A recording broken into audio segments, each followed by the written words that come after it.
प्रेम संपलं पण त्याचा थेट शेवट ऑफिसमध्ये खुनाने झाला। पंजाब मधील मोहाली येथे एक धक्कादायक घटना समोर आली आहे। खासगी कंपनीच्या ऑफिसमध्ये काम करणाऱ्या डिंपल नावाच्या महिलेची तिच्याच माजी प्रियकराने चाकूने भोसकून हत्या केल्याचा आरोप आहे।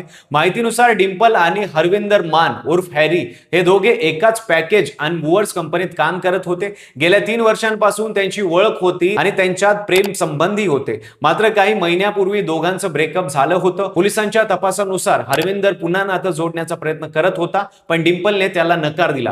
गुरुवारी संध्याकाळी ऑफिसमध्ये दोघांमध्ये वाद झाला आणि संतापलेल्या हरविंदने डिंपलवर चाकूने वार केल्याचा आरोप आहे। हल्ल्यानंतर आरोपीने स्वतःचा जीव घेण्याचा प्रयत्न केला। दोघांनाही तातडीने रुग्णालयात दाखल करण्यात आलं, मात्र डॉक्टरांनी डिंपलला मृत्यू घोषित केलं। तर आरोपी हरविंदर अद्याप गंभीर अवस्थेत उपचार घेत आहे। या घटनेमुळे संपूर्ण परिसरात खळबळ उडाली असून पोलीस पुढील तपास करत आहेत। नातं संपल्यानंतर सूड आणि इतक्या टोकाला जाणं योग्य आहे का? तुमचं मत कमेंट मध्ये नक्की सांगा।